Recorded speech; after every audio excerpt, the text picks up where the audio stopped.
Hey everyone, welcome back to my channel. I'm really glad to see you here again, and if you've seen the first video you would know that it's a completely different background today, and I just thought it would be really nice to film outside, thus I'm filming outside. So the lighting isn't like 100% great, and neither is the background. It's kind of boring, just this nice brick wall, but I'm hoping today it's just going to be a quick review, so it's not really going to matter all that much. And for all you fellow subscribers who have subscribed to my channel and continue to do so, I'm going to do this running thing in the front of all of my videos. I'm going to introduce you to one of my plants because yes, I am a plant mum and I have so many plants. So for today's video, I am introducing you to my Peperomia runner verde. I have no idea if I pronounced that correctly. Oh, exposed. It's still in the budding spot. Yeah, I haven't actually planted it yet.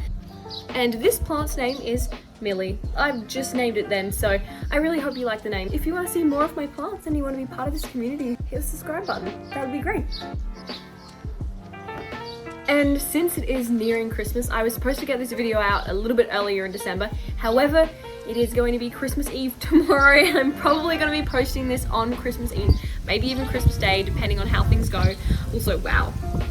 Powerful. Like I said, I'm outside. I'm sorry about that, guys. You're gonna have to just get used to the sounds of nature. These, I guess, are kind of, they're not Christmassy books whatsoever. They're actually murder mysteries, which is, I know, a very different vibe from your usual Christmas jolliness. I've read them really recently, these novels, and I've read all of the author's novels, all the ones that she's brought out recently and her previous ones as well. And I thought, I don't remember them that well, so my review's just gonna be like a kind of a glass over the top kind of thing. Just kind of going into a few of the general stuff. But the books we are reviewing today are Karen McManus's One of Us is Lying and One of Us is Next.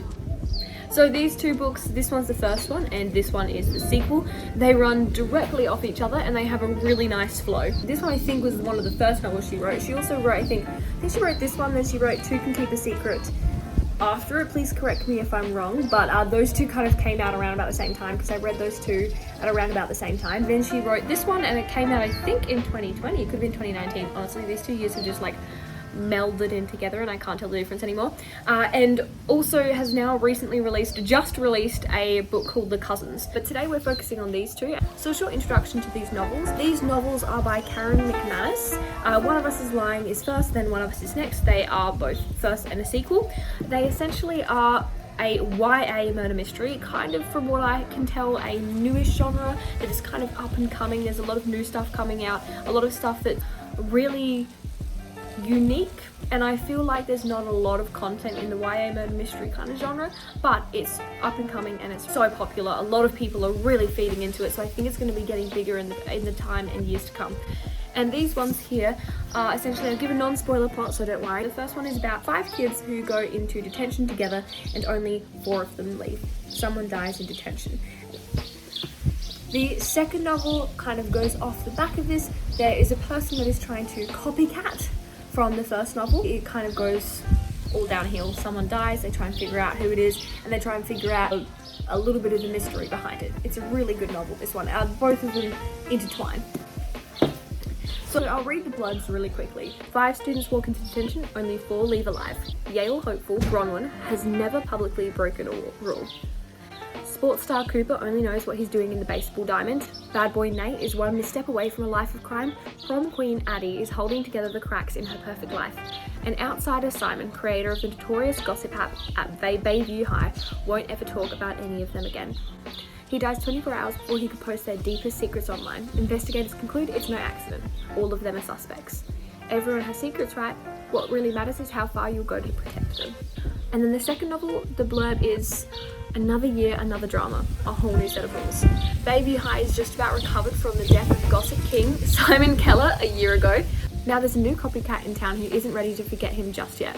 A school-wide game of truth or dare seems fun, right? But the game is lethal. Choosing the truth may reveal your darkest secrets. Accepting the dare could be dangerous, even fatal.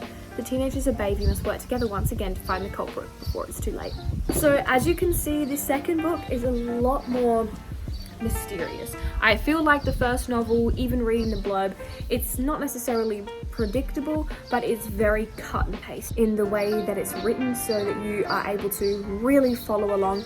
Things don't really become evolved or developed or discovered until you have as the reader as well. You definitely follow along with the people and their discoveries. You don't really have hints or secrets. You're not really trying to piece it together for yourself to then figure it out before they do, or try and predict the novel. It's really following along with them.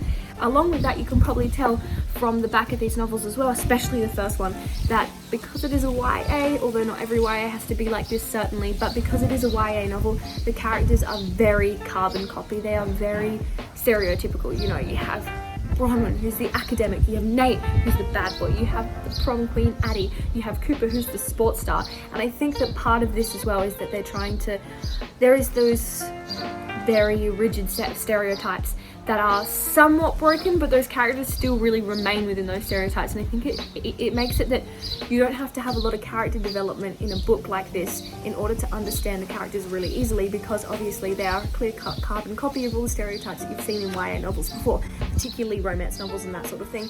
So it makes it really easy to connect to those characters, or at least visualize them, not necessarily connect, depends who you connect with and who you identify with, etc.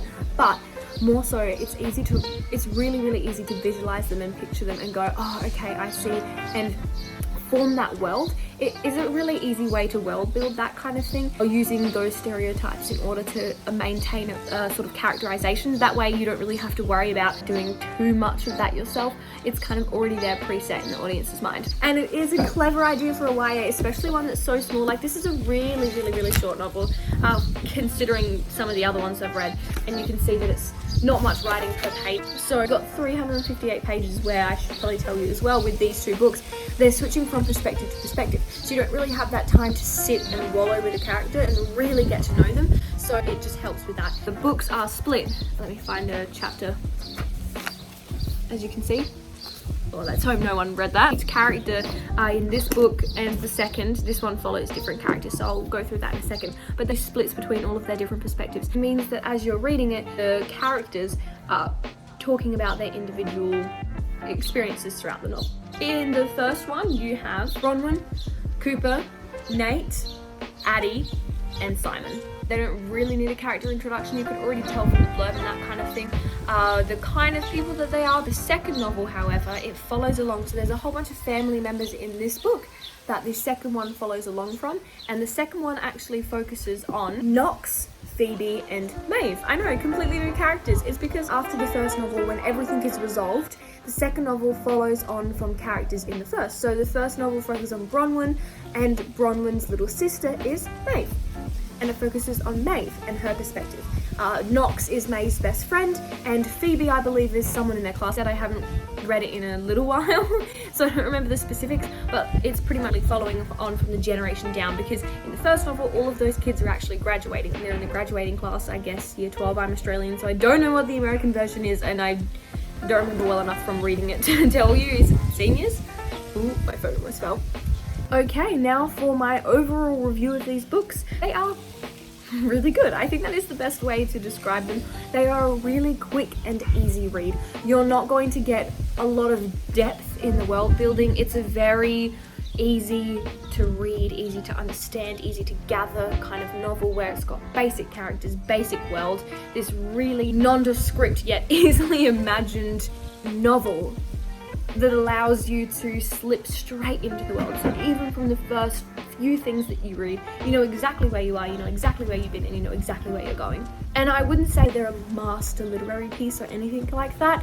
However, they are a great read, and I have become a really good fan of Karen McManus. I read both of these books in 2 days. I absolutely smashed straight through them. I kept reading them because I just wanted to know the end, because it gives you just enough to keep you reading and just enough information to help you imagine this vivid world without having to have too much descriptive language and waffle in the prose that it just grabs you, and you just got to keep reading. You don't really have a choice but to know what's going to happen in the end, because you actually care about these characters. And even though, like I said, they are very much a stereotype, they each have, you know, their little unique pieces about them. And I think that's what's really good about these two novels, is that they are based around secrets, right? And these secrets make these characters even more interesting, because they're doing things that they usually wouldn't, or things that you wouldn't expect of their particular character archetypes, and actually going out and becoming the opposite. And you think to yourself, well, I want to see where this is going, because they're becoming the opposite of what you understand them to be. Even if they keep all their basic traits and all of who they are, they still become the opposite, especially Addie. Addie's a character in here who really becomes someone different by the end. Someone that she's always meant to be, because they're all kind of held back by these stereotypes. So even at the beginning of the books, when you have this really clear idea of them, they end up being completely different. And I think that's what's really interesting about it as well, is that you end up having this experience where everything you thought that was true isn't. And although some of the big things I predicted just from reading and watching a whole lot of murder mysteries, I literally have watched every single British murder mystery out there. Please recommend me some if you can, because I am out of murder mysteries to watch. I think there was a lot of tropes and things like that that I could predict with the major plot lines, but the way they interweave and all the characters and stuff like that, definitely not predictable. And I think that those secrets and that unpredictability of how those stories and how these secrets are going to interweave with each other is definitely what keeps you holding on, even if you had an inkling of what's happening the whole time. And it's written easily, crisp, nicely. Karen has a way with words. She has a way with connecting with her audience. She is really good at that kind of thing. She kind of reminds me a little bit of Rainbow Rowell in some parts, or in some of her novels, where a lot of the stuff she writes is about nothing, just general life, and somehow they make it so enthralling. And you think about it, but it was so interesting as you were reading it, but really in the end it was kind of a bit, I don't know, non-eventful. But I will say in my overall review as well, is that they aren't very much more traditional murder mysteries. They aren't like the Scooby Gang or anything like that. That's definitely the second novel. The second novel has a lot more of that, I don't know how to describe it, but Scooby Gang vibe, where it's the Mystery Inc. trying to figure out who the monster is and unmask them, that kind of thing. This book definitely has that, and that's all off the back of Maeve, that character, pretty much. I also just want to say, I really like the colours in these. They have the red and the blue, it's really cool. The reason that I would give this such a high review or a high recommendation is because this is one of the first murder mysteries of its kind that I have read like this, where it's not about mystery solving, it's not about who done it, and it's not about trying to figure out who done it. This book is about secrets in an interesting manner, in which all of the people that you're reading the perspectives of, they're the suspects. But you're wondering, how on earth are these people going to have done it? And that's what keeps you reading, because you just don't know what's going to happen, because it's so unique. Having all of the perspectives written, or having a murder mystery written from the suspect's perspective. How many times are you going to read or watch a murder mystery where it's not actually based on Poirot or Rosemary and Time or Sherlock Holmes? It's not based on them, it's based on the people that they're investigating. That rarely ever happens in a novel or in a murder mystery like this. So it's so interesting to read, because you have these four suspects and you get to slowly reveal their secrets as they pretty much are willing to tell them. And I think that's what really makes this book one of a kind and something that you should read, is because it is such a new perspective. And then by the time you get to the second one, you're missing all of that mystery solving element that makes it so interesting and so nice to follow along. It's the end of One of Us is Lying, you get a taste of that, and then by the time you get to the second book, you're longing for it, and this second book delivers. And I think personally this book was better than the first. I thought it was so interesting how Karen managed to make this a sequel with the same characters but from different perspectives. I was really worried, because I was like, oh my god, I'm gonna miss Bronwyn and Nate, I'm gonna miss Cooper, and I'm gonna miss Addie. But this book had them all in it, and it had them in it from the beginning to the end, so don't even stress. If you want to read them and you're gonna miss the characters from the first one, don't even stress, they're already in here. And I thought it was so interesting how Karen weaved the previous class and the new class together to create this really brilliant interwoven story. It didn't feel unnatural, it didn't feel forced, it felt like a really natural writing in of these characters and their lives, and how even though you move on, you're never truly losing someone. And so not only did you have those characters that you loved in this novel, you also had these new characters that were so interesting, and new characters that weren't the archetypes of their siblings, or as you had seen in the first novels, their siblings had defied the archetypes, and thus you have these new written rules for the second book. The second one as well, the reason it was better was because it upped the stakes. The stakes were higher, and I think that having those higher stakes made it really entertaining for the reader. I'm a lover of those wow moments, of those rookie moments where the underdog pushes through. Think Cars, Lightning McQueen. Like, oh man, I love those moments. Like when he stops before he even wins the race. Oh, brilliant. Now for the section of the review that is going to be spoiler filled. So if you don't want spoilers, please click away, press pause, please go and subscribe and like my video as well, and share if you would like to, but please look away. This is going to be really quick because, like I said, I don't recall these very well, these novels. So essentially I'm going to go through favourite parts, which pretty much my favourite parts in the novels were the first one. I loved the relationship between Bronwyn and Nate. Oh, they were so cute. It was a traditional hate to love relationship, and you can't tell me that that isn't a good story arc. It never ever ever gets old because every time it's slightly different, and you just love the like sudden tick over or that slow realization that I don't even hate this person, I think I love them. Oh, classic Wicked King kind of vibe. Or I should say Cruel Prince, because Wicked King is the second one. But yeah, they were so cute and I really got so attached to them, and they came back in the second novel and they're even cuter in the second novel because they're older as well, and it's just adorable. If you just wanted some lightweight, really easy to read romance that you just wanted to swoon over for a little while and then move on, it's perfect for that. Other favourite parts in the first novel, Addie, when she kind of took her own independence back and became her own person, and when she was the one that figured it out, and when she was the one that came through, and it was so important because Addie was a character that didn't have a lot of self-assurance and was dictated to by her boyfriend, or she kind of just went along with what everyone else wanted her to do because she thought that that was what she had to do or was the easiest thing to do, but it turned out it wasn't even being her. And I think that part of her solving that was that she finally felt like there was that independence, like she could do it and that she had done it and that she was strong, and I read it as it kind of being a testament to how far she's come. And in the second book, definitely my favourite parts were pretty much any with Maeve. I really liked Maeve. She was kind of like the mystery solver, so I really enjoyed her parts, as well as the fact that in the end, that whole chapter, I was like enthralled. I just kept reading because I was like, this is so high stakes, and Maeve and Knox are coming through. They're the underdogs that no one really knows a thing. They're not really involved, and then all of a sudden they come through. They know everything. They're the ones who figured it out. They're the ones who save everybody, and you're like, it's great. And now themes and messages. I'm trying to keep this really short, but essentially I think the themes and messages of these two novels is that everyone has their secrets, and that nobody is carbon copy of what you expect them to be, and that people can be multifaceted. You can be, for example, in Cooper's case, a lot of the time in the book he mentions that there's not a lot of football players, or I think it's rugby, whatever American football is, there's not a lot of American football players who are gay or in the LGBTQ community. The kind of the two are kind of polar opposites, and the two perspectives of oneself are not mixed and rarely seen together. And I think that's one thing about these novels, is that they show you that you can be a multifaceted human being. You're not going to be the perfect Yale student all the time. There's a lot of things about it that you can be yourself and still be a part of something else.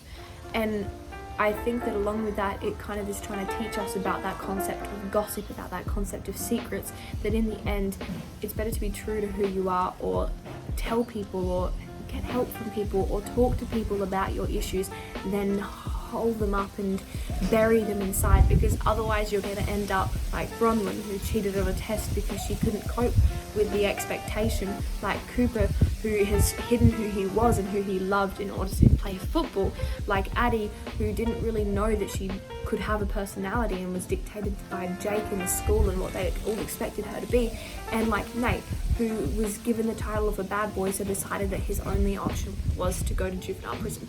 And all of those things that those people thought that they had to become, or thought that they had to live the life that was prescribed to them because of the stereotype that they were, or because of the way that people treated them, none of that is true. And that their secrets that they had, if they simply talked to people or reached out or asked for help or found a good group of people, like they do in the end, they all become really good friends. Then when you become yourself, or when you have a group of people that you can be yourself with, life becomes a little bit easier, and you find out that you don't just have to be one thing. You can be a lot of different things. In the end, it's trying to teach you that you can be strong and powerful, but you don't have to be noticed. You don't have to have titles or names or labels in order to do something powerful.